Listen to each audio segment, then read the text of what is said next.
आणि सुरुवात केलेला हा अखंड हरिनाम सप्ताह आणि वर्ष 46 आणि 46 वर्षापासून हे सप्ताहाचं नियोजन आणि सर्व जाती धर्माचे लोक एकत्रित येऊन आणि हा आनंद या ठिकाणी घेतात. एकोप्याचं जीवन आहे, चांगलं आहे, आपल्या गावामध्ये प्रेम आहे आणि सर्व जाती धर्माचे लोक आणि एकत्रित नांदतात, प्रेमाने नांदतात, आनंदाची गोष्ट आहे.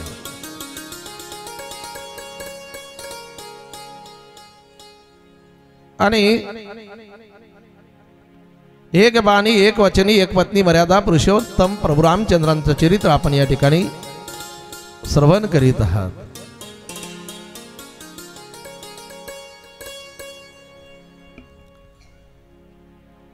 आता भादलीला समजा माझी ही दुसरी कथा आहे, पण एक कथा जळगावला झाली होती बरं का. हा पण ती कथा भादलीचीच म्हणावं लागेल ना. लोखंडे काकाकडे रिटायर झाले होते तेव्हा BSNL आणि एक वेळ कीर्तनाला आला होतो बारशाला इथं. बरेच दिवस झाले पण त्याला. आणि या भाऊंचेच मंडप होते तेव्हा जळगावला कथेला.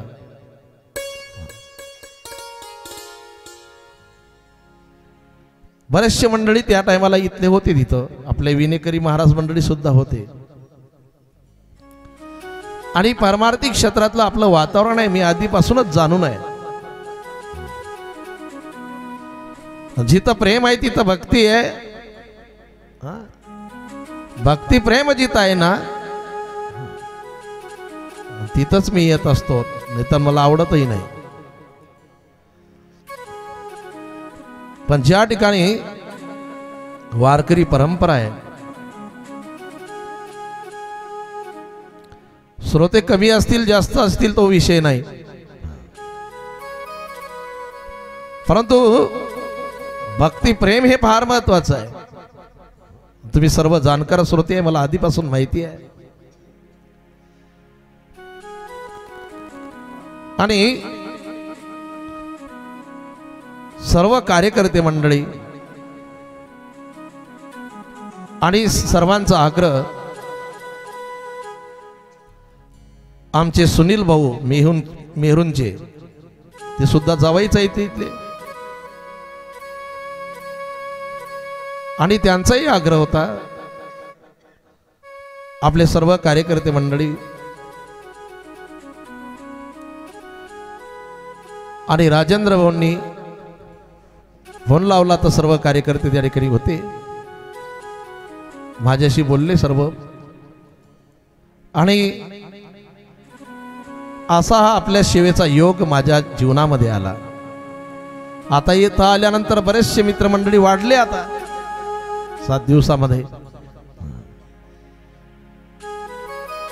सुंदर असे सेवाधारी आपले संतोष भाऊ सुद्धा आहे की नाही, हारून भाऊ असतील, हरिभाऊ, ज्यांच्याकडे व्यवस्था आहे निवासाची, ते आणि बरेचसे मंडळी या ठिकाणी परिचयाचे झाले. दोन्ही साऊंड सिस्टीम ऑपरेटर आपले हेमंत भाऊ आणि हे भाऊ. एक दिवस मृदंग तुम्हीच वाजवलं वाटते ना. हा, आणि सर्व आनंदाचं वातावरण या ठिकाणी आहे. 5 दिवस कसे निघून गेले तर कळलं सुद्धा नाही आम्हाला. आणि परमार्थिक क्षेत्रातले दिवस आठवत नाही, संसारातले आठवतात.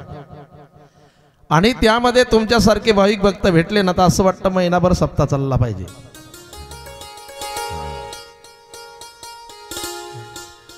एक महिना चालला तरी चालते बरं का. कारण आनंद वाढत जातो बरं का. आणि रामकथा ही प्रेम देणंच शिकवते. गोपाल श्रीकृष्णांचं चरित्र सुद्धा पहा भागवत कथेमध्ये. प्रेम दिलं, गवडियांचे ताक पिरे काय पोरे, है की नाही. मग भगवान परमात्मा प्रेम वाटणार आहे, प्रेम घेणारा पण आहे. देवालाही त्या प्रेमाची गरज आहे भक्ताच्या, भक्तालाही देवाच्या प्रेमाची गरज आहे. थोर प्रेमाचा भुकेला तो आहे आणि भक्त सुद्धा त्याच्याकडे प्रेम मागतात. प्रेम सुख देई, प्रेम सुख देई, प्रेमाविहीन नाही समाधान. आणि खरा तो एकची धर्म आणि जगाला प्रेमाला पाहिजे. आणि ही वर्षाची सुरुवात आहे आज समजा. तशी तर आपली सुरुवात होईल गुढीपाडव्याला, आहे की नाही. पंचांगणाच्या हिशोबाने म्हटलं तर,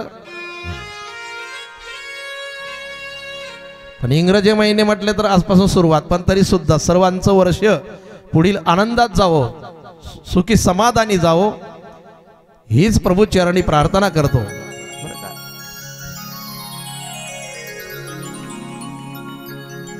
आणि कालच्या प्रसंगामध्ये आपण प्रभू रामचंद्र यांनी आणि गंगा पार केली केवटाच्या नावेमध्ये. गंगा ही भक्ती आहे, गंगा ही भक्ती आहे. केवट हा जीवात्मा आहे. पण देव कोणाच्याही नावेमध्ये बसायला तयार नाही. गंगेला जसे 2 तट आहे ना, तसे भक्तीला सुद्धा 2 तट आहेत. एक सकाम आहे आणि एक निष्काम आहे. जो भक्त निष्काम तटावरती बसलेला आहे, भगवान परमात्मा त्याच्या नावेमध्ये बसता चित्त हे नाव आहे. भक्ती हे गंगा आहे, केवट जीवात्मा आहे आणि नाव म्हणजे चित्त आहे. देव त्याच्या चित्तामध्ये बसायला तयार आहे. आणि गंगा पार केल्यानंतर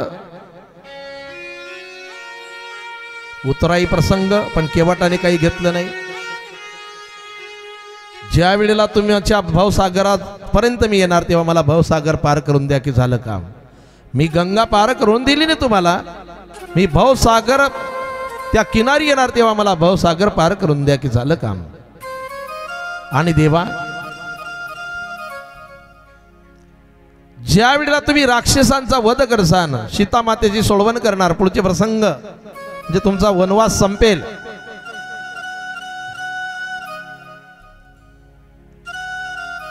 चौदा वर्षाचा समजा पूर्ण काळ, त्याने काय सांगितलं, 14 वर्षाचा वनवास पूर्ण झाल्यानंतर एक वेळ गरीबाच्या झोपडीला भेट द्या. म्हणजे आपल्याला पाहावं लागेल काय, सीतामातेचं हरण, राक्षसांचा वध, शबरी प्रसंग वगैरे, अग्निपरीक्षा, विभीषणाला लंका सोपवल्यानंतर हे सर्व झाल्यानंतर एक वेळ या गरीबाच्या झोपडीला भेट द्या. 14 वर्षाचा वनवास तेव्हा पूर्ण होणार.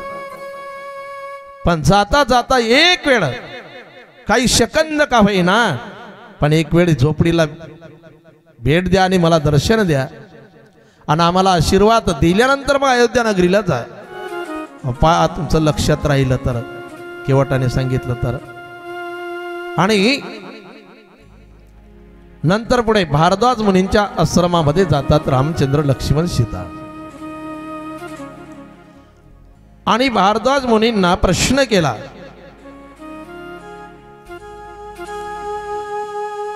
आणि भारद्वाज मुनींना म्हणाले की मला तुम्ही जाण्याचा मार्ग सांगा. भारद्वाज मुनी हे संत आहेत. देवाने सुद्धा संतांना मार्ग विचारावा एवढा अधिकार संतांचा आहे. कारण आपल्याला मार्ग दावणारे जर असतील तर कोण, संत आहे. संताशिवाय कोणी मार्ग दावू शकत नाही. आधीही मार्ग धावला, धावतात आणि पुढेही धावत राहणार. मार्ग धावून गेले आधी, मार्ग धावून गेले आधी,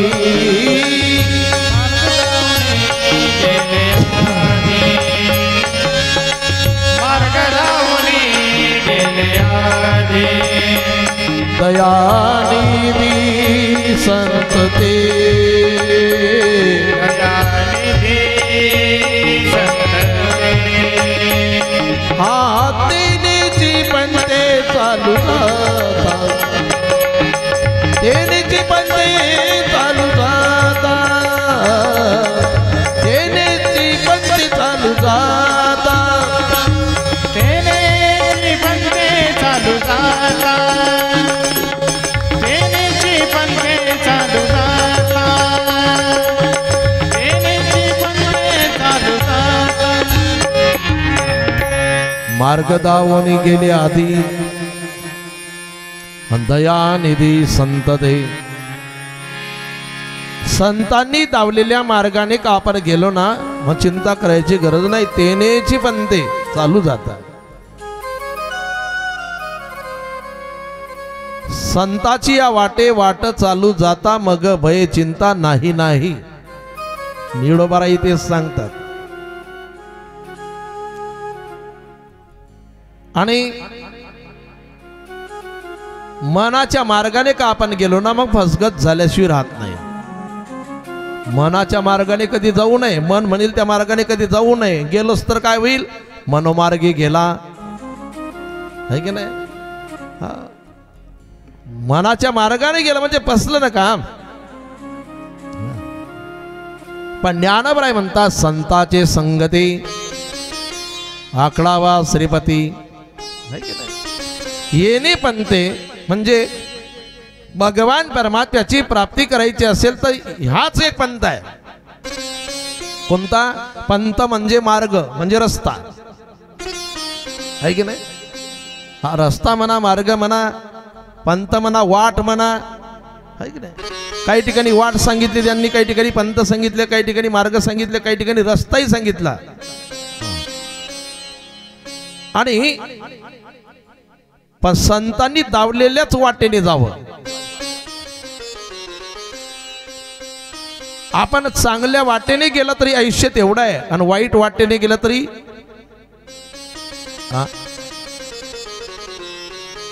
वाईट वाटेने गेलो आपण,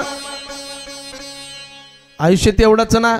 चांगल्या वाटेने गेलो तरी आयुष्य वाढत नाही, कमी होत नाही. मग इतर मार्गाने जाण्यापेक्षा चांगल्या मार्गाने गेलं तर चांगलंच ना. आयुष्याचं गणित सारखंच आहे ना. ज्ञानोबराय सांगतात ज्ञानेश्वरीमध्ये, अगाऊ जो वाटा चालावे तरी पायाची शिनवावे, का आळरानाने धावावे तरी त्याची. डांबर रोडाने गेलो आपण, जर वेळ तेवढाच लागत असेल, अंतरही तेवढंच असेल, मग काट्याकुपाटातून कशाला जायचं विनाकारण, चांगल्याच मार्गाने जाऊन ज्ञानोबराय म्हणतात. तसं संतांनी धावलेली वाट जी आहेत ना, ही चांगली वाट आहे. इतर कोणी सांगेल की आपल्या मनाच्या वाटेने जायचं नाही, फसगत झाल्याशिवाय राहणार नाही.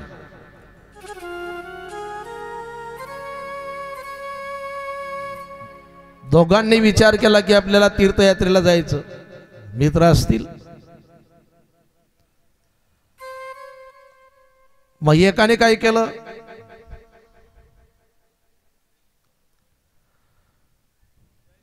तीर्थयात्रेला जायचंय, पत्नीला सांगितलं काहीतरी शिदुरी बांधून दे. त्याच्या पत्नीने काय केलं, दसम्या ना, धपाटे, थालीपाट पीठ सुद्धा त्याला म्हणतात, आणि 1-2 दिवसाकरता लवकर खाण्यासाठी भजे वगैरे, गुलगुले काय असेल ते, लाडू चिवडा सर्व दिलं. कारण काही पदार्थ असे आहेत की थोडा टाइमही लागला तर ते खराब होत नाही प्रवासामध्ये.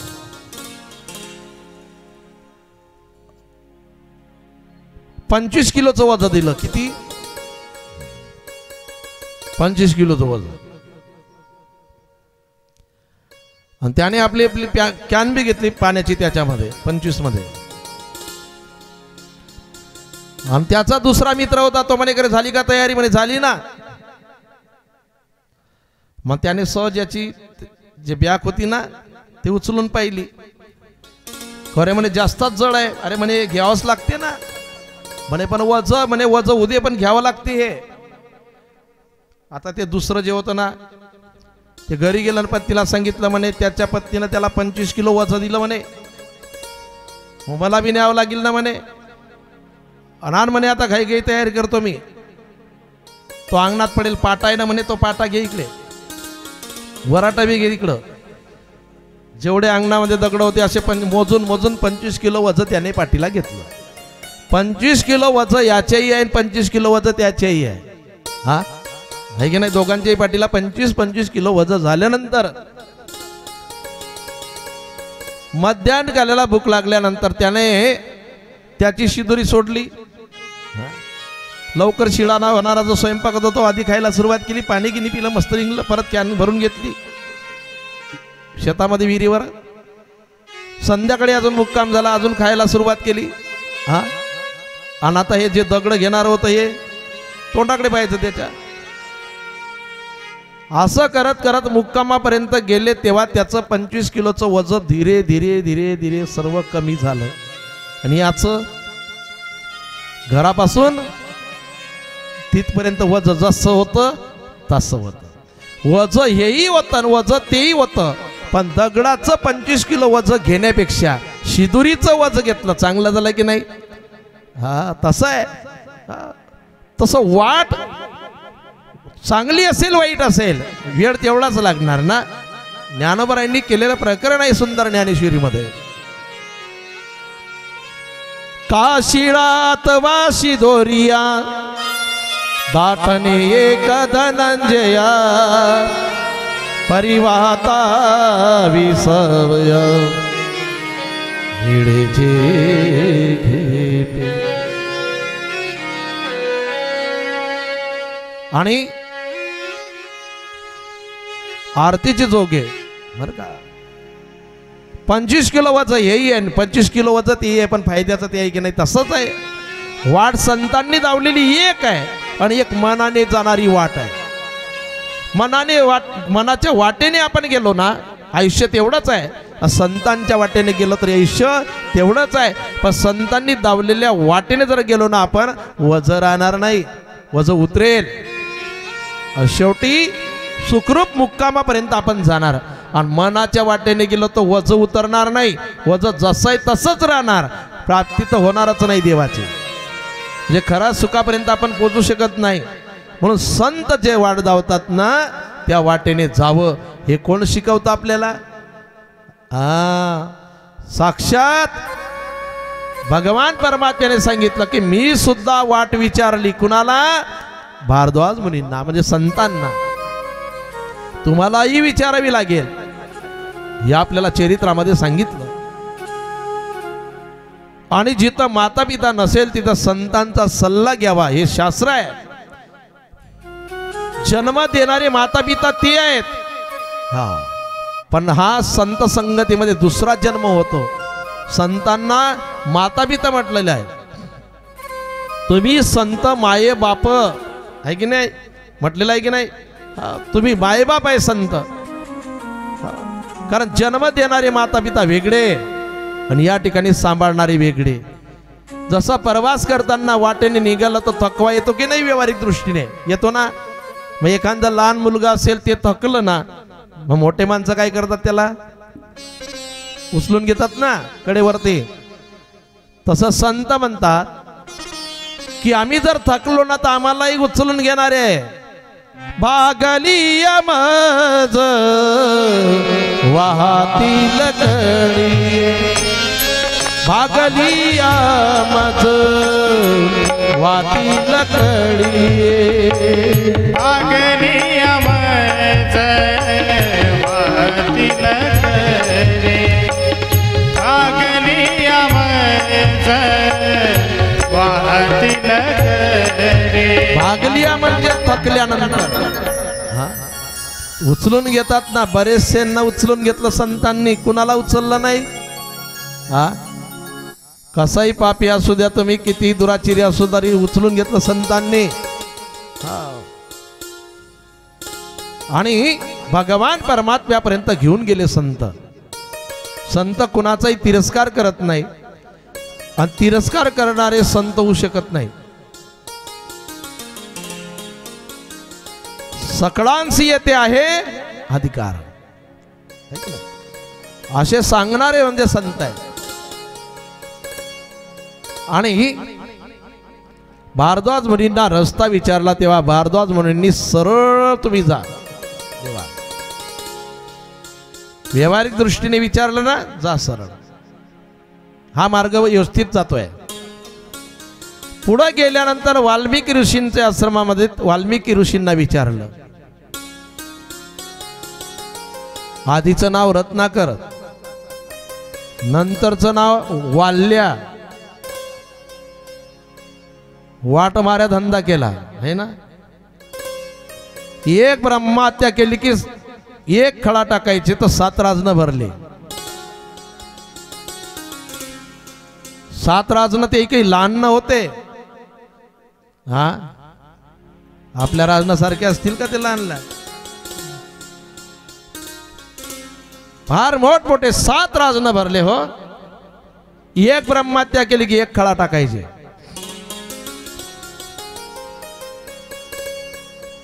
प्रसंग असा आहे,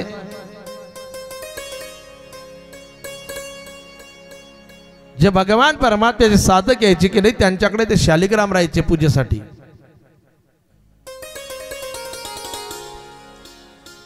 आणि यांनी वाट अडवल्यानंतर म्हणायचे, तुमच्याकडे जे संपत्ती असेल, धन असेल द्या. ते द्यायचे नाही, असे हृदयाला कवटाळायचे. मग यांना वाटायचं की बाई काहीतरी आहे, हिसकायचे. आणि ते चौरीकडे मोडायला नेलं की ते चालायचं नाही. शालिग्राम कोण घेणार आहे सोनाराच्या दुकानामध्ये? हा जरी देव असला तरी. आणि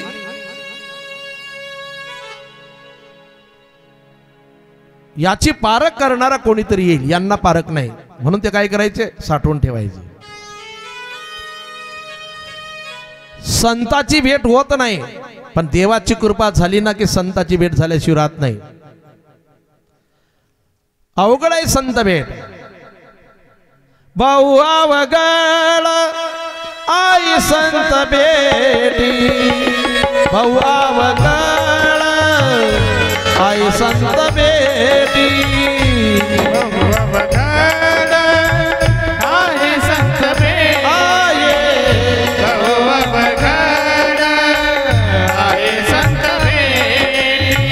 हरी जग जेटी करुणा केली, हरी जग जेटी करुणा केली, हरी जग जेटी करुणा केली, हरी जग जेटी करुणा केली. हा भाऊ अवघड आई संत भेटी, भाई अवघड आई संत भेटी, भाऊ अवघड आई संत भेटी, भाऊ अवघड आई संत भेटी. अवघड आहे संत भेटी, बहु अवघड आहे संत भेटी, बहु अवघड आहे संत भेटी, बहु अवघड आहे संत भेटी. बहु अवघड आहे संत भेटी, हरी जग जेटी करुणा केली. आणि देवाची कृपा झाली तर संताची भेट होते, आणि संताशिवाय देवाची भेट होत नाही असंही आहे. संत आणि देव एकच आहे. देवतेची संत, देवतेची संत, आणि निमित्त त्या प्रतिमा.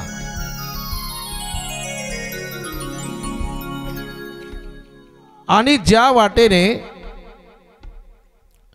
वाल्या लुटायचे ना त्याच वाटेने एक दिवस नारद आले. नारद आल्यानंतर धावत गेले परशी घेऊन मारायला, जे त्यांचं शस्त्र असेल ते मारायला गेल्यानंतर नारदांना सांगितलंय तुझ्याकडे जे धन असेल ते देऊन टाक. नारदांनी गळ्यातला विणा काढला, चिपड्या आणि हे घे, अरे धन पाहिजे. नारदांनी सांगितलं अरे हे धन आज आहे उद्या नाही, या धनाचा नाश आहे. हा धनाची या पाठी कडी काळाचा लाग, म्हणून या संघ खोटा त्याचा. धन चांगलंच आहे अशातला भाग नाही. धन जास्त आला तर झोप बी लागली पाहिजे, है की नाही. एक भिकारी एका श्रीमंत माणसाच्या घरासमोर मस्त झोपायचा.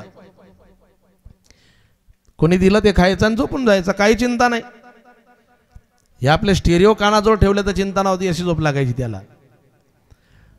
आणि एक अति श्रीमंत माणूस होता, त्याची पत्नी मुलं हे सर्व पार्ट्यांना जायचे, 2-2, 3-3 वाजे लोक आणि यायचे नाही. ते मस्त बंगीत त्या भिकाऱ्याकडे पाहायचं की काय झोपला, काही चिंता नाही. 2-3 दिवस पाहिलं, त्याला दया आली, हा जेवतो का नाही जेवत. मग त्या श्रीमंत माणसाने त्याला 100ची नोट दिली. आता 100ची नोट दिल्यानंतर झालं काय, त्या रात्री ते झोपलं, पण मध्ये मध्ये उठून पाहायचं, खिशात हात घालून पाहायचं हाय का पलटी नोट. त्या दिवशी दुसऱ्या दिवशी परत एक 100ची नोट त्याला दिली. 2-2 घंट्यातून उठायचं ते पहिल्या दिवशी. आता 200 रुपये आले, 1-1 घंट्यातून पाहायला लागलं, दोन्ही नोट आहे का, ठेवून द्यायचं. त्याच्यानंतर 1000 दिले, मग तर 12 वाजे लोक झोपलंच नाही. आणि दुसऱ्या दिवशी 2000 दिले तर ते सकाळ लोक काकडे लोक जागी राहिलं. काय लक्षात आलं तुमच्या.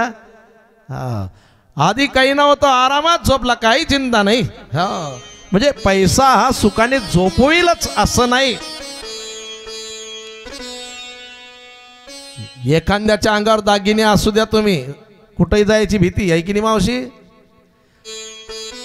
तीर्थयात्रेला निघले की सर्व काढून ठेवावं लागतात, आहे की नाही. हा आणि एखाद्या ताईच्या अंगावर काहीच नसलं तर चिंताच नाही, आहे की नाही. असं आहे. अरे खरं धन हे आहे, ते धन कसं आहे, ते सुख देईलच असं नाही, समाधान देईलच नाही. पण हे जो विना आणि चिपड्या धन आहे ना, हे सुख दिल्याशिवाय राहत नाही. परिमार्थ महाधन,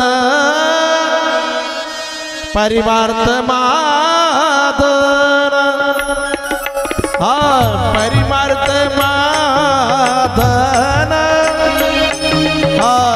परमार्थ महाधन, परमार्थ महाधन, परमार्थ महाधन, परमार्थ महाधन, परमार्थ महाधन. जोडी देवाचे चरण, जोडी देवाचे चरण, परमार्थ महाधन, परमार्थ महाधन, परमार्थ महाधन, परमार्थ महाधन, परमार्थ महाधन, परमार्थ महाधन, परमार्थ महाधन, परमार्थ महाधन. आणि परमार्थ महाधन, जोडी देवाचे चरण. अरे हाच खरा आणि धनाचा विषय. तू गया बंधू म्हणे परमार्थ धन अद्भुत सापडले. अद्भुत धन आहे परमार्थ. तुकाया बंधू म्हणजे तुकोबारायांचे बंधू सांगतात. याच्यासारखं धन नाही वाल्या. अरे घे म्हणे, तुझ्याजवळ जे धन असेल ते दे, नाही तर मारणार तुला मी. या वाटेने जो गेला तो जिवंत गेला नाही. 7 राजन भरले मी, एकाची हत्या केली की एक खडा टाकला. आता तुझा नंबर आहे 8वा. आता गळा भरायला सुरुवात होईल समजा 8वा राजन. तेव्हा नारदांनी सांगितलं संत घाबरत नाही, कारण त्यांच्या जो ती शक्ती आहे आपल्या सारिके करती तात्काळ.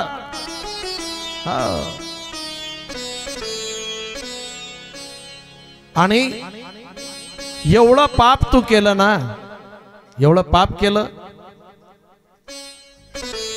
मग ज्यांच्यासाठी तू एवढं पाप केलं ना, त्यांना विचार ना की एवढं मी पाप केलं तर याच्यातला अर्धा हिस्सा तुम्ही कोणी घेणार का? घरच्यांना एकदा विचारून तर पत्नीला.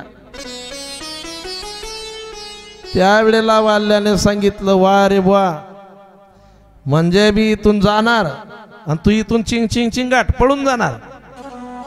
नारदाने सांगितलं, अरे मला बांधून ठेव ना तू.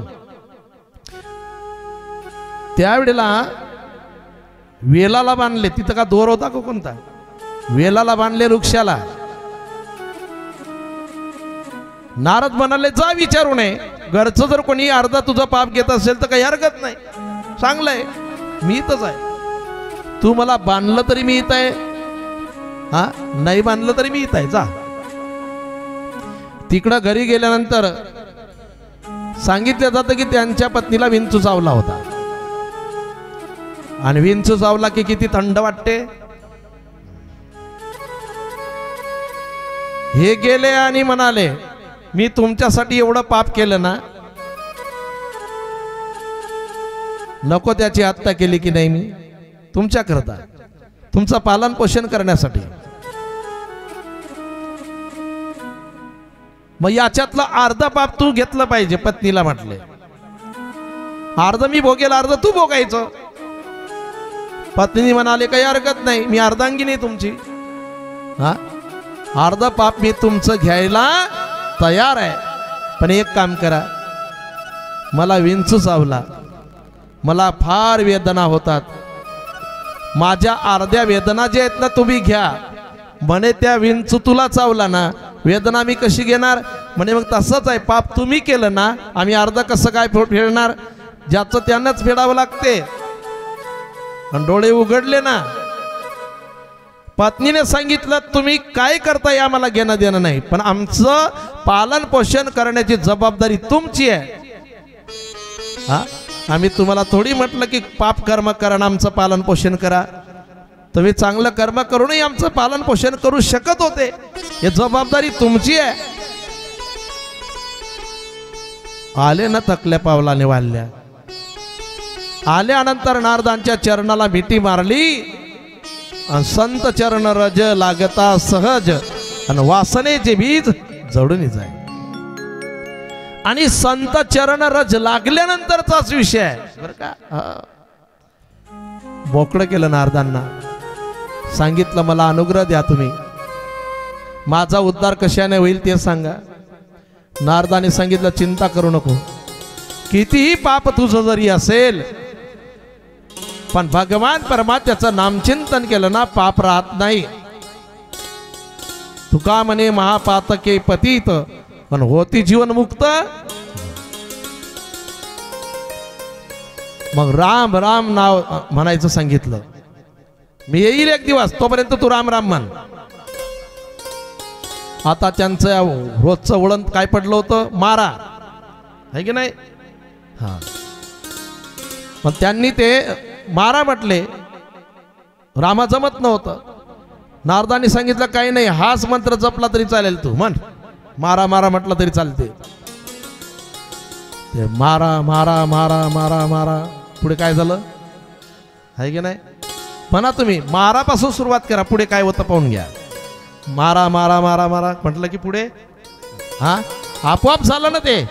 अहो, देवाचं नाव कसंही घेतलं ना ते परिणाम केल्याशिवाय राहत नाही. आपण शेतकरी वर्ग आहे. शेतामध्ये पेरायला गेल्यानंतर शेतकरी दादा त्या पेरताना ते बीज आहे ना, त्या बीजाचं मुख पाहतो का कुकडे? किंवा वरती बीजाचं मुख पाहिजे मग पेरा. पेरण्याच्या नांदामध्ये ते बीज खाली पण पडते, खाली मुख पण असते, दुसऱ्याच्या शेताकडे पण असते. पण कधी असं झालं का? हा, शेजारच्या शेताकडे असले म्हणजे तिकडे उगलं, खाली मुख आहे म्हणजे खाली गेलं, असं झालं. कसं जरी पेरलं तरी ते सिद्ध उगल्याशिवाय राहत नाही. तसं भगवान परमात्म्याचं नाम तुम्ही कसंही घ्या, ते सिद्ध उगल्याशिवाय राहत नाही. अजपा जपणे उलट प्राणाचा तेथी मनाचा निर्धार. आणि नंतर वारुळ चढला अंगावरती, आणि वारुळ चढलं. काही दिवसानंतर नारद आले. नारदांनी वारुळ जिथं होतं तिथं गेले की इथं आपला भक्त होता, गेला कुठं पण वारुळातून नाव आहे आणि आवाज आला, दोन्ही आला, राम राम. झालं ना सिद्ध नाव ते. वारुळातून बाहेर काढलं. आता चांगलं आहे का? नारदांनी विचार केला की याचं नाव आधीचं काय होतं? वाल्या. हा, चुकीमुळे बरं का, जे चुकलेलं होतं नाव ते काय होतं? वाल्या होतं. आता जीवन पुढे बिनचूक झालं, याचं नाव काय ठेवायचं? आणि संस्कृत मध्ये वारुळाला वल्मीक म्हणतात. काय म्हणतात? वल्मीक. संस्कृत मध्ये वारुळाला वल्मीक म्हणतात.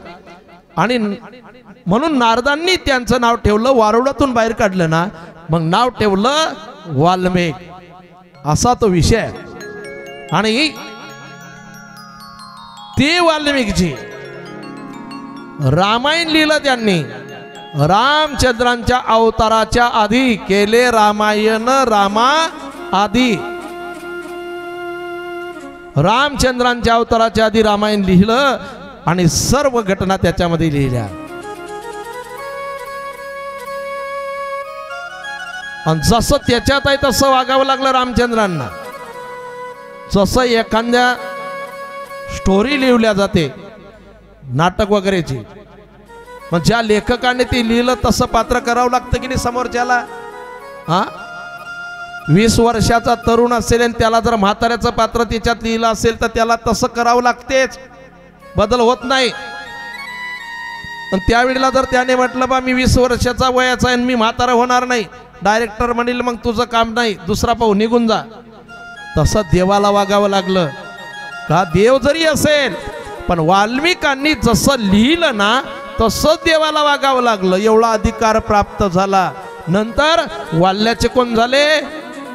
वाल्मिक ऋषी झाले. हो, आणि एवढा अधिकार प्राप्त झाला की देवाच्या अवताराच्या आधी त्यांनी ती रामकथा लिहिली. आणि त्यांच्या आश्रमामध्ये रामचंद्र जातात. ज्यांनी अवताराच्या आधी ही रामकथा लिहिली, मूळ रामायण, त्यांच्याजवळ जातात, दर्शन घेतात. त्यांना विचारलं की महाराजजी मी कुठं राहायचं तेवढं सांगा. हा, 14 वर्षाकरता वनवासामध्ये आलो ना, आता मी कुठं राहायचं? एका जागेवरती राहता येणार नाही, पण पुढं कुठं राहायचं ते तुम्ही सांगा. वाल्मिकांनी सांगितलं, देवा आधी माझ्या प्रश्नाचं तुम्ही उत्तर द्या. तुम्ही कोण्या ठिकाणी नाही ते मला सांगा. हा, तुम्ही कोणत्या ठिकाणी नाही ते मला सांगा, मग मी तुम्हाला सांगतो कुठं राहायचं. तर प्रश्न लक्षात नाही आला का तुमच्या? कोणी झोपलं तर नाही ना? तुम्ही कोणत्या ठिकाणी नाही ते मला आधी तुम्ही सांगा, मग मी तुम्हाला सांगतो कुठं राहायचं. तर हा, देव कुठं नाही? विठ्ठल जेडी स्थळी. गोपिकांना तर प्रश्न पडला होता, कहा पगडारू देखे हनीरा.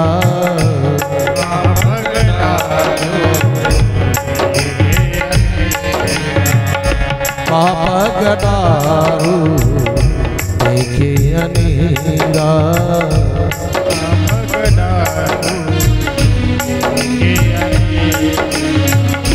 देखे तो सब वही ने घेरा.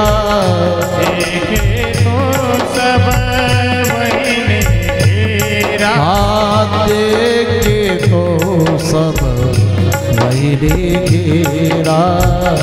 देखे तो सब वही ने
अहो जिकडं तिकडं तुम्ही आहे.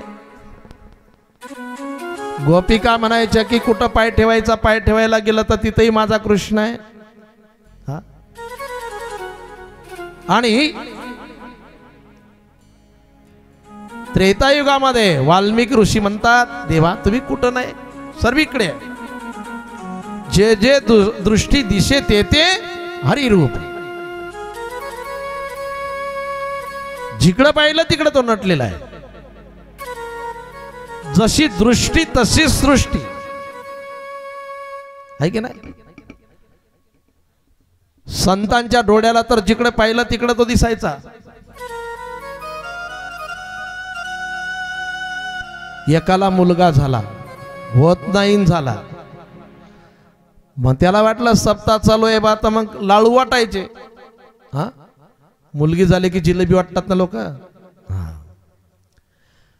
लाडू पेढे, मग पेढे महाग आहे तर बरे लाडू.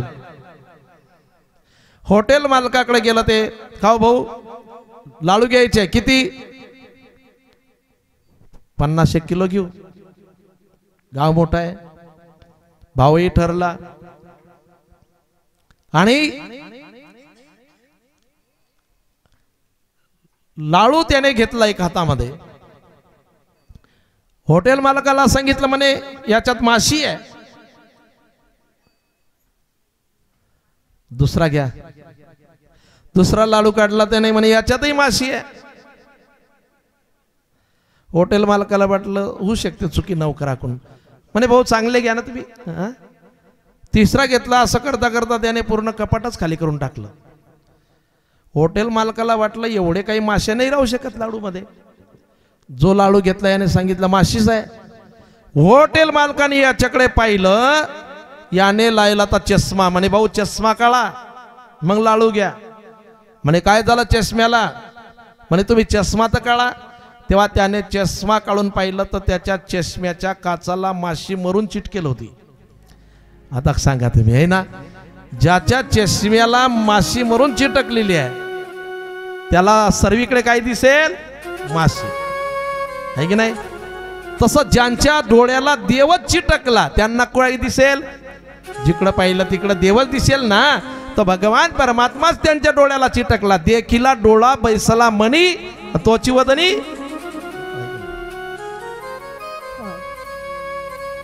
आणि लाडूचं म्हटलं तर मला बी विकत आणायचं काम नाही पडत खायला, आणि म्हाताऱ्या माणसांना तुम्हाला बी जायचं नाही काम पडत, आहे की नाही. घरचे आपण बसताय इथं. हा, तसं याला मुलगा झाला म्हणून गेलं हे घ्यायला दृष्टांतामध्ये, आहे की नाही. मग या ठिकाणी जसं लाडू मध्ये त्याला माशी दिसायची प्रत्येक ठिकाणी, पण काय कारण?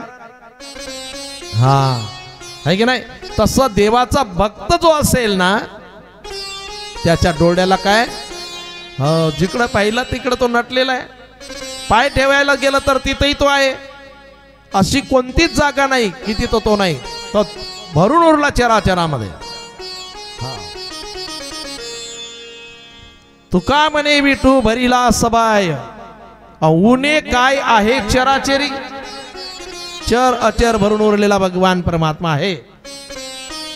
अशी कोठे जागा नाही की तेथे माझा देव. प्रत्येक ठिकाणी नटलेला आहे. पण तुम्ही विचारलं ना मला व्यवहारिक दृष्टीने की मी कुठं राहायचं, तर देवा तुम्ही एक काम करा. वाल्मिकींनी सांगितलं, तुम्ही चित्रकूट पर्वतावरती राहा. चित्रकूट हे तुमच्यासाठी योग्य ठिकाण आहे, तिथं तुम्ही राहा. आणि चित्रकूट पर्वतावरती प्रभू रामचंद्र, लक्ष्मण, सीता माता जातात. हो चित्रकूट जणू अचल आईरी, तू करण गात मारण उठ बेरी. राम सिया राम, सिया राम, जय जय राम. राम सिया राम, सिया राम, जय जय राम. हो कोल की रात बेश सब आए, राजे रन तृण सदन सुआए. राम सिया राम,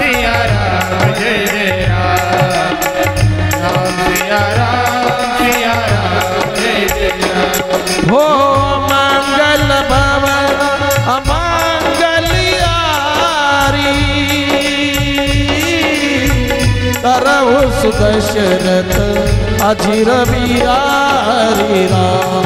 सिया राम जय जय राम सिया राम जय जय राम। हो मंगल भवना मंगल आरी तरवसु दशरथ अजीर बिहारी दशरथ अजर बिहारी दशरथ अजर बिहारी। मंगल भवना मंगल आरी तरवसु दशरथ अजीर बिहारी। हे राम राम राम हे राम राम राम हे राम राम राम हे राम राम राम। हे राम हे राम हे राम हे राम हे राम हे राम हे राम हे राम हे राम हे राम। आणि चित्रकूट पर्वतावरती गेल्यानंतर किरातांच्या रूपामध्ये देवता येतात, विश्वकर्माही येतात आणि त्यांनी दोन सुंदर अशा कुटिया बनवल्या। एखाद्या आश्रमामध्ये जर गवताची कुटिया बनवली असेल एखाद्या महाराजांनी तर किती सुंदर दिसते, है का? मग त्या ठिकाणी तर बनवणारे देवता आहेत, विश्वकर्मा एक किती सुंदर बनवले असतील। तिथं राहायला लागले। प्रसंग असा आहे, रामचंद्र वनवासामध्ये गेले तेव्हापासून अयोध्या नगरीचं वातावरण हे दुःखमय झालेलं आहे।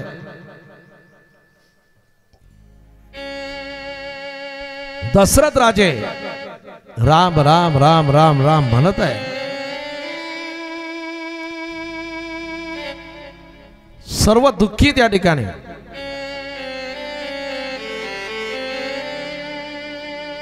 आणि दशरथ राजाने विचार केला की आता जायची वेळ झाली।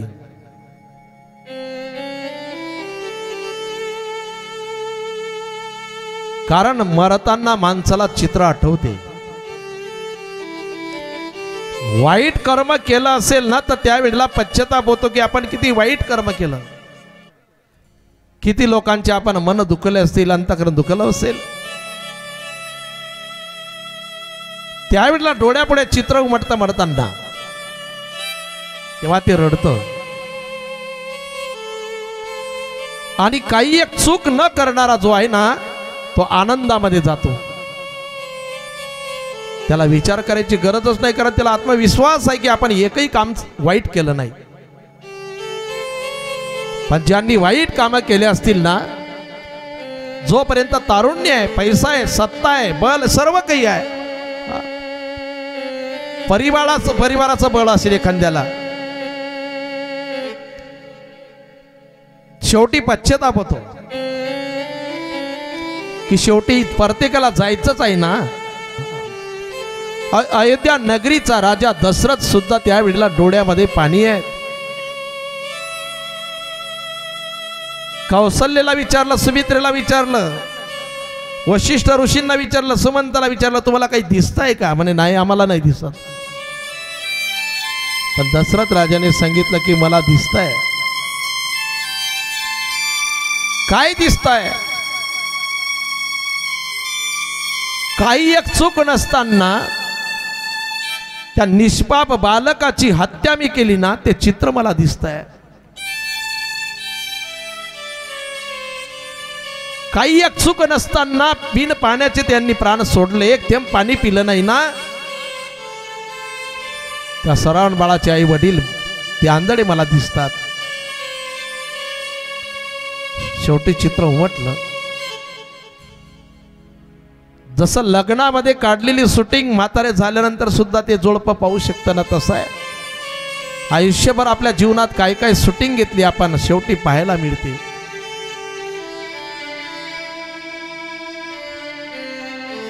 श्रावण बाळाच्या आई वडिलांचं नाव आहे शांतवन आणि ज्ञानवती। विद्या नावाची पत्नी आहे श्रावण बाळाची, लग्नही झालेलं होतं। मग बाळ का म्हणतात, काय म्हणतात बाळ? त्याचं कारण आहे, मुलगा कितीही मोठा जरी झाला ना तर तो आई वडिलांना पाळण्यातलं बाळच वाटतो.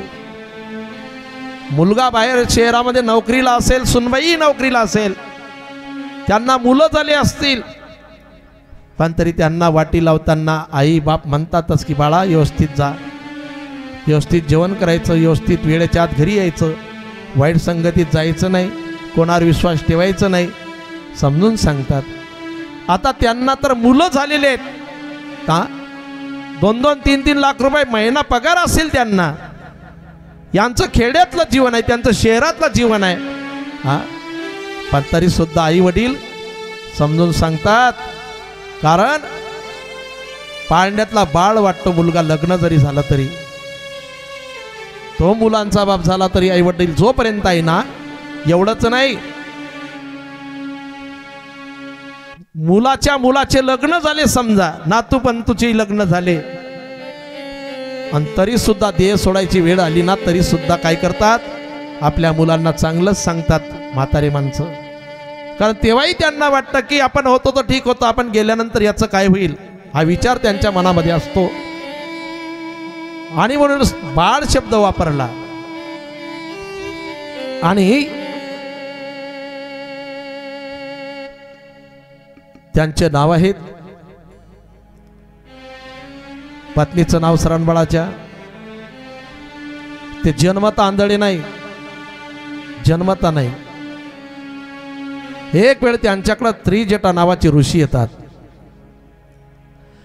आणि त्रिजटा नावाचे ऋषी आल्यानंतर त्यांचे चरण प्रक्षालन करायचे, यांना चरण पूजन करायचं आहे, दर्शन घ्यायचं आहे. आणि जेव्हा पूजेची सामग्री घेऊन गेले, हे चरण प्रक्षालन करण्यासाठी गेले, तेव्हा त्यांचे चरण पाहिलं तर त्यांच्या चरणातून रक्त आणि पू वाहत होतं. रोग झालेला होता त्यांच्या पायांना. त्यांचा रोग ते घालूही शकत होते ना, शक्ती होती. संतांकडे ती शक्ती आहे की स्त्रीचा तो केला पुरुष उभा. हा, रेड्याच्या मुखातून वेद बोलवणं ही संताची शक्ती आहे.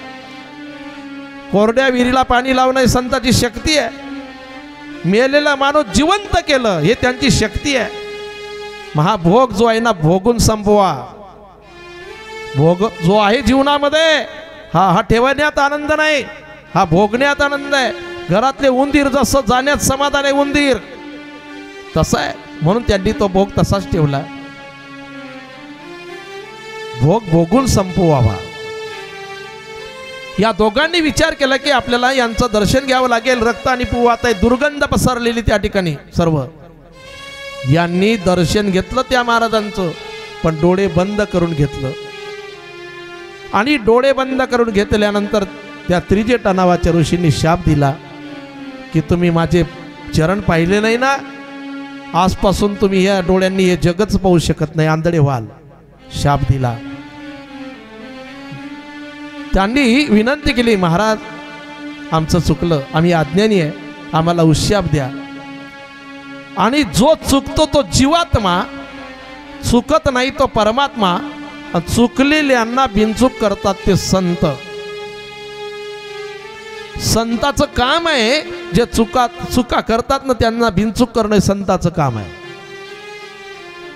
सांगितलं काही ठिकाणी काशीचं सांगितलं, काही ठिकाणी रामेश्वरचं तीर्थ सांगितलं. त्या ठिकाणचं तीर्थ आणल्यानंतर तुम्ही डोळ्याला लावलं ना, तुम्हाला दृष्टी येणार. आता एवढ्या लांब जायचं कसं काय आंधळ्यांनी? त्यावेळेला श्रवणाने सांगितलं, चिंता करू नका. तुम्हाला जरी दृष्टी नसेल, तुम्हाला दिसत नसेल, पण मी तुमची दृष्टी होतो. म्हातारपणामध्ये लाकडाच्या काठीची गरज नसते आईबापाला. मुलगा सुनबाई जर सर्व व्यवस्थित असेल ना, तर ह्या काठीची गरज नाही. ह्या काट्या 2-2 असतील हातामध्ये, आणि मुलगा सुनबाई वगैरे जीव लावत नसतील तर त्या काट्या काय करणार आहे? अहो, जसं त्यांनी आपल्याला बालपणामध्ये सांभाळलं, ठोकर लागू दिली नाही, घराच्या पायरीहून पडणार एवढंही लक्ष जर त्यांनी ठेवलं, आपण त्यांचं बोट धरून चाललो असेल काय, त्यांनी कडेवरती घेतलं असेल काय? जेव्हा जेवण भरवता येत नाही स्वतःच्या हाताने त्यावेळेला त्यांनी जेवण भरवलं. त्या ठिकाणी बिचारा ओला केला असेल ना, तर ओल्या जागेवरती आई झोपली असेल आणि आपल्याला कोरड्या अंगावरती टाकला असेल. मग ज्या वेळेला त्यांच्यावरती ही परिस्थिती येते, उतरती कडा लागल्यानंतर, म्हातारे झाल्यानंतर, मग आपलं कर्तव्य आहे की त्यांचा सांभाळ आपण करणे. आणि श्रावणबाळाने सांगितलं, चिंता करू नका, तुमची दृष्टी मी आहे, मी घेऊन जाणार तुम्हाला. सुंदर असे कावड सजवली त्याने. एका पारड्यामध्ये बापाला, एका पारड्यामध्ये आईला ठेवले. आणि विद्या म्हणाली, मी पण येते, मी समोर जाते, तीर्थ घेऊन येणार, तुम्ही इकडनं घेऊन या. म्हणजे लवकर दृष्टी येणार आई बाबांना. मी तिकडं जाते घ्यायला. सांगितलं जातं की तिकडं गेल्यानंतर तिचा मृत्यू झाला, आता उंच कडेहून पडल्यानंतर. आणि श्रावणबाळ आपल्या आई वडिलांना घेऊन दर मुक्काम दर कोस निघाला. एका घनदाट अरण्यामध्ये अंधार पडला. जास्त रात्र नाही आणि दिवस नाही असा प्रसंग. आई वडिलांना तहान लागली श्रावणबाळाच्या. आणि श्रावणबाळाने काय केलं, ते झारी घेतली, पाण्याच्या शोधामध्ये निघाला. पण प्रसंग आहे, अयोध्या नगरीचे राजे दशरथ, त्यांना 5 मुरुग मारायचे सांगितले होते यज्ञ सफल करण्यासाठी. पण ते मुरुग कोणते? वाच्यार्थ वेगळा, लक्षार्थ वेगळा. नाही तर कोणी म्हणेल देवाचा बाप सुद्धा शिकार करायचा, प्राण्यांना जीव लावावा, त्यांची हत्या करू नये. ते पंचविषय म्हणजे 5 मुरुग सांगितले बरं का. शब्द, स्पर्श, रूप, रस आणि गंध. आणि शिकार मिळाली नाही. आणि अयोध्या नगरीच्या राजाने दशरथाला विचार केला की कोणती ना कोणती शिकार केल्याशिवाय आपण महालात जायचं नाही. आणि त्यावेळेला एका सुंदर अशा तलावाच्या किनारी एक वृक्ष आहे. त्या वृक्षावरती दशरथ राजे येऊन बसले. आणि दशरथ राजांनी धनुष्याला बाण लावलेला आहे, अनुसंधान साधलेलं आहे की एखादा प्राणी येईल पाणी प्यायला आणि त्याची शिकार आपण करणार. दशरथ राजांच्या मनामध्ये हा भाव आहे. आणि श्रावणाच्या मनामध्ये भाव आहे की माझ्या आई वडिलांना मी पाणी आणेल, हे माझं पुण्य. आई वडिलांची सेवा करणं यालाही भाग्य लागतं. आणि जशी पाण्यामध्ये झारी म्हणा, कमंडलू म्हणा, बुडवल्यानंतर आवाज व्हायला लागला पाण्यामध्ये.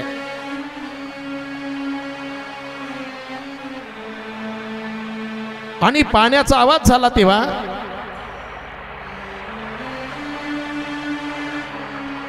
दशरथांनी पाहिलं कानावरती.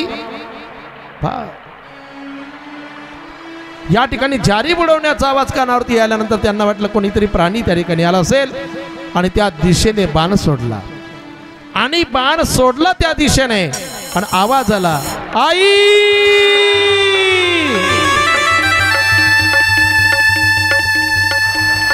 आणि असा दोन्ही कानावरती दशरथाच्या पडल्यानंतर दशरथ राजाने हातातील धनुष्य फेकून दिला. आणि दशरथ राजे धावत निघाले. आणि धावत निघाले त्या श्रावणबाळाकडे. आणि श्रावणबाळाच्या जवळ गेल्यानंतर रक्ताच्या थारोड्यामध्ये पडलेला श्रावण, त्याचा सैरी कमल मांडीवरती घेतलं. दशरथ राजाच्या डोळ्यात अश्रू आहे. ज्याला बाण लागला त्याच्या डोळ्यामध्ये एकही अश्रू नाही, पण ज्याचा बाण लागला त्याच्या डोळ्यामध्ये अश्रू आहे.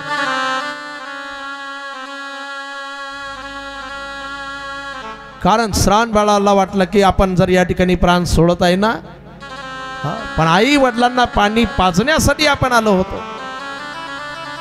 आणि दशरथाच्या डोळ्यामध्ये अश्रू आहेत, पश्चाताप आहे की विनाकारण आपण याची हत्या केली. आणि कोण्या तरी आई वडिलांची आपण म्हातारपणाची काठी हिरावून घेतलीस. दशरथांनी विचारलं, बाळा तुझं नाव काय? माझं नाव श्रावण आहे. इथं का आला? आई वडिलांना घेऊन आलो, आंधळे आहेत, पाहण्यासाठी आलो होतो. तुम्ही कोण? अयोध्या नगरीचा मी राजा दशरथ आहे. आणि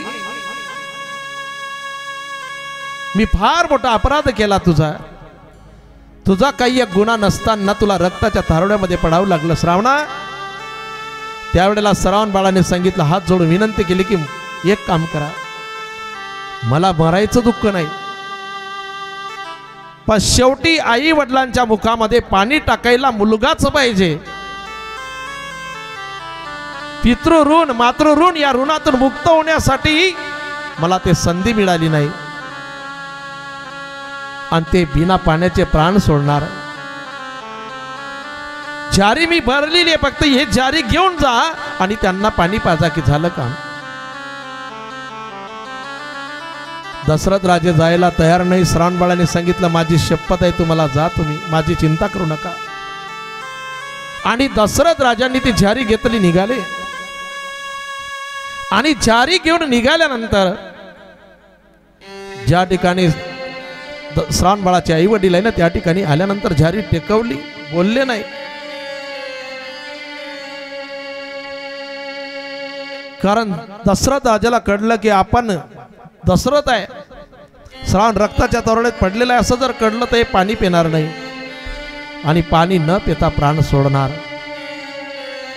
दशरथ राजे बोलत नाही. आई वडील म्हणाले, श्रावणा फार त्रास झाला असेल ना तुला, फार लांब जावं लागलं असेल, वन भटकावं लागलं असेल तुला पाण्याच्या शोधामध्ये, कारण माहिती नसल्यामुळे. श्रावण बोलत नाही, कारण श्रावण असेल तर बोलेल ना, हा दशरथ आहे. अरे श्रावणा झालं तरी काय, तू का बोलत नाही आमच्याशी?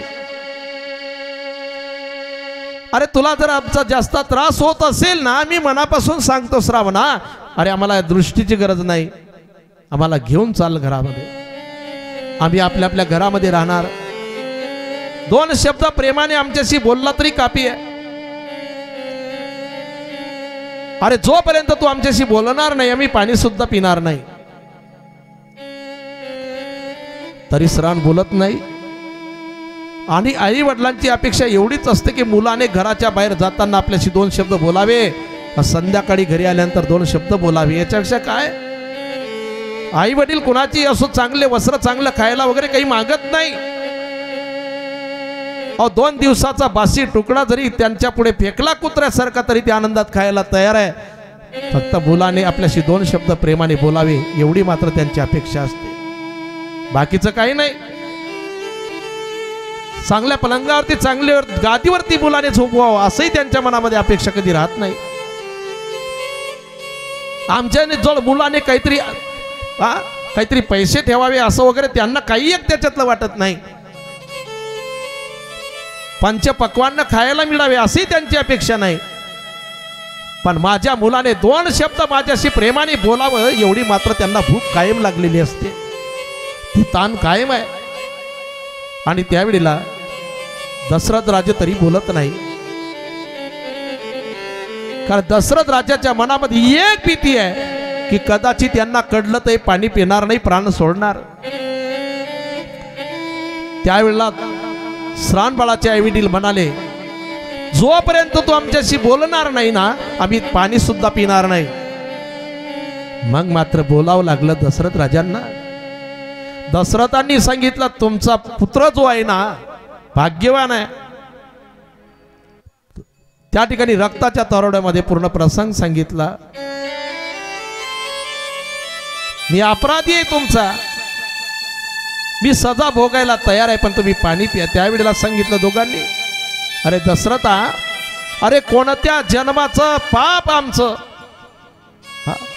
कोणत्या जन्मामध्ये तुझा मी अपराध केला होता की आमची म्हातारपणाची काठी तू हिरावून घेतलीस. अरे तुझ्या आजचं पाणी आम्ही पिणार नाही, तसे प्राण सोडणार. पण दशरथा एक लक्षात घे, आज जसं आम्ही आमच्या पुत्राचं नाव घेत घेत घेत प्राण सोडत आहे,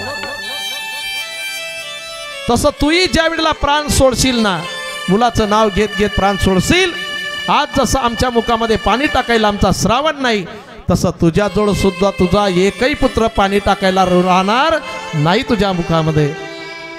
आमचा पुत्र आमच्याजवळ नाही प्राण सोडताना तुझेही राहणार नाही. शाप दिला, प्राण सोडला त्यांनी. दशरथ राजाला दुःख झालं की आपण प्राण सोडणार तेव्हा एकही पुत्र राहणार नाही. दुःख झालं, पण त्या दुःखापेक्षा आनंद झाला दशरथांना की आपल्या नशिबामध्ये पुत्र संतान नाही, पण यांच्या शापामुळे आपल्याला पुत्र झाल्याशिवायही राहणार नाही. हा, मरताना राहणार नाही तो भाग वेगळा आहे बरं का, मरताना राहणार नाही, पण यांच्या शापामुळे पुत्र झाल्याशिवाय राहणार नाही. आणि नंतर पुढे बरं का प्रसंग तोच आहे. आणि दुःखाचं वातावरण आहे सर्व अयोध्या नगरीमध्ये. दशरथ राजे प्राण सोडत आहे ना, श्रावण बाळाचा प्रसंग, आणि त्यामध्ये दशरथ राजे राम राम राम राम म्हणत आहे. राम राम कही राम कही राम राम कही राम, राम राम कही राम राम राम राम कही राम, तन परिहरि रघुबर बिरह राव गय सुरधाम. आणि राम राम म्हणत दशरथ राजाने त्या ठिकाणी प्राण सोडला. आणि प्राण सोडल्यानंतर सर्व महालामध्ये आणि दुःख आणि त्या दुःखाचं वातावरण. आधीच अयोध्या नगरीमध्ये रामचंद्र सोडून गेल्यानंतर दुःख आहे, त्यामध्ये दशरथ राजे सुद्धा सोडून गेले. दुःख कमी नाही झालं, दुःखामध्ये भर पडली. आणि दशरथ राजांच्या देहाला तेलाच्या नावेमध्ये ठेवण्यात आलं. आता जर कोणी नातेवाईक यायचे असेल, लांबून आणायचं असेल तर पेट्या भेटतात त्या देह ठेवायला, तेव्हा तेलाच्या नावेमध्ये ठेवायची. राम लक्ष्मण वनामध्ये गेलेले आहेत आणि भरत शत्रुघ्न हे मामाच्या घरी गेलेले आहेत. त्यांच्या मामाचं नाव युधाजित, त्यांच्याकडे गेलेले होते. आणि म्हणून तेलाच्या नावेमध्ये तो देह ठेवला. आणि त्यांना आणण्यासाठी बरं का, त्यांना आणण्यासाठी रथ पाठवला आणि रथ घेऊन गेले. आणि त्या रथामध्ये बसून त्या दोघांना आणल्यानंतर त्यांच्याकडे कोणी व्यवस्थित बोलत नाही.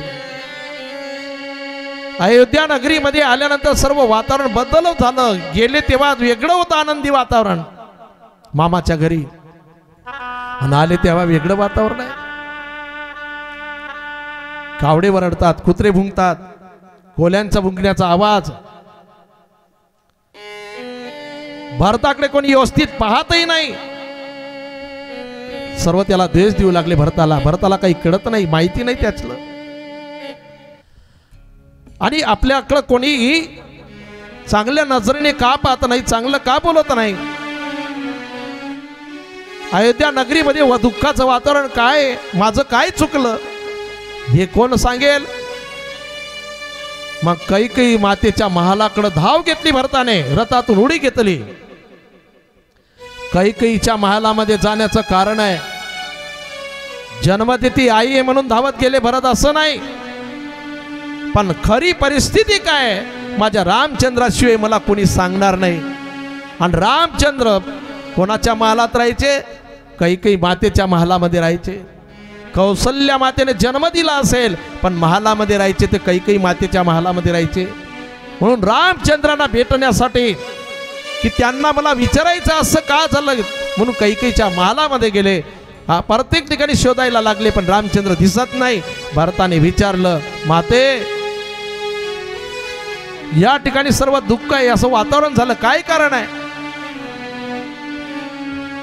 तब कैकेयी ने कहा, देख भरत, तेरे जाने के बाद यह सब बात बिगड़ गई थी बेटे, लेकिन मैंने वो बात संभाल ली, सुधार ली वो बात. आखिर बात क्या है मैया,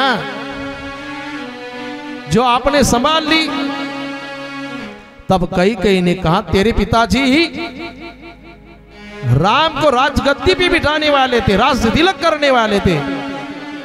तो भरत ने कहा ये तो अच्छी बात है ना भैया, मेरे राम राजा बन जाते तो राम राज तो आता ना भैया, सबके जीवन में सुख शांति तो आती ना भैया, सबके जीवन में आनंद तो आता ना भैया, ये तो अच्छी बात है। तो आपने क्या किया, मैंने राम को 14 वर्ष के लिए वनवास भेज दिया और तेरे लिए राजगद्दी मांगी तेरे पिताजी से। त्यावेळेला भरताने सांगितलं कैकेयी आजपासून तुला मी आई म्हणणार नाही, आई म्हणणार नाही, आई म्हणणार नाही। अगं माझ्या देवाला, माझ्या रामाला तू वनवासामध्ये पाठवलं, तुझ्या जिभेमध्ये किडे का पडले नाही शब्दाचा वापर केला। जोपर्यंत मी जिवंत आहे तोपर्यंत तुला आई म्हणणार नाही, कारण तू आई म्हणण्याच्या लायकीची नाही।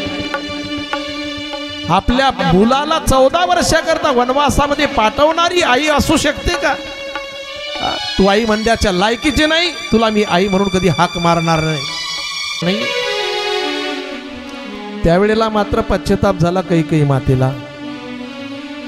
कैकेयीला पश्चाताप होण्याचं कारण आहे की ज्याच्या करता आपण राज्य मागितलं, रामाला वनवासामध्ये पाठवलं आणि तो जर आपल्याला आई म्हणणारच नाही, हा आपण कमवलं काहीच नाही, सर्व काही गमवलं। पाहत सुद्धा नाही भरत, पाहत नाही, तसेच निघून गेले कौसल्या मातेच्या महालामध्ये आणि ढसा ढसा रडायला लागले भरत। सुमित्रा माता आणि कौसल्या मातेच्या जवळ गेल्यानंतर आणि कौसल्या मातेला म्हणाले, माते माझ्यासारखा पापी कोणीच नाही या दुनियामध्ये, माझ्यामुळे देवाला वनवासामध्ये जावं लागलं ना, मी किती पापी आहे। सर्व अयोध्या नगरीतील लोकांच्या जीवनामध्ये सुख शांती आनंद येणार होता, समाधान येणार होतं, माझ्या एकट्यामुळे सर्वांना दुःखाच्या सागरामध्ये बुडावं लागलं, किती पापी आहे। आणि असा पापी भरत जन्मालाच का यावा। माते, कौसल्या मातेने त्याला हृदयाला कवटाळले, भरताला समजवले आणि कौसल्या माता म्हणाली, भरता अरे रामाला वनवासामध्ये पाठवलं ना, याच्यामध्ये सुद्धा कैकेयी काहीतरी रामाच्या हिताचा विचार करत असेल। पहा, सवतींचा सुद्धा विचार म्हणून रामकथेची गरज आहे। जिने आपल्या पुत्राला 14 वर्षाकरता वनवासामध्ये पाठवलं, पण तिच्या बाबतीमध्ये वाईट शब्द बोलायला तयार नाही कौसल्या माता, तरी विश्वास आहे की कैकेयीने त्याच्या हिताचाच विचार केला असेल। सर्व ठीक होईल भरता, चिंता करू नको। आणि त्यानंतर दशरथ राजांचा अंत यात्रा प्रसंग आहे। चिता रचली, चितेवरती ध्येय ठेवला। त्यावेळेला सुमित्रा माता, कौसल्या माता सती जायला तयार होत्या, पण भरताने त्यांना सती जाऊ दिलं नाही। आणि ती चांगली पद्धत आहे, आता ते मोडली ना, चांगलं झालं। ते सती जायची पद्धत ही चुकीची, हा, आणि भरताने चांगलं केलं तेव्हा की ती पद्धत मोडूनच टाकली। कारण प्रत्येकाला जीवन जगण्याचा स्वतंत्र अधिकार आहे, आणि तेव्हापासून सती जाणं ही पद्धत भरताने बंद केली होती। सांगितलं तुम्ही सती जाऊ नका, मी तुम्हाला रामचंद्रांची भेट करून देणार, रामचंद्रांची भेट करून देणार, सती जाऊ नका।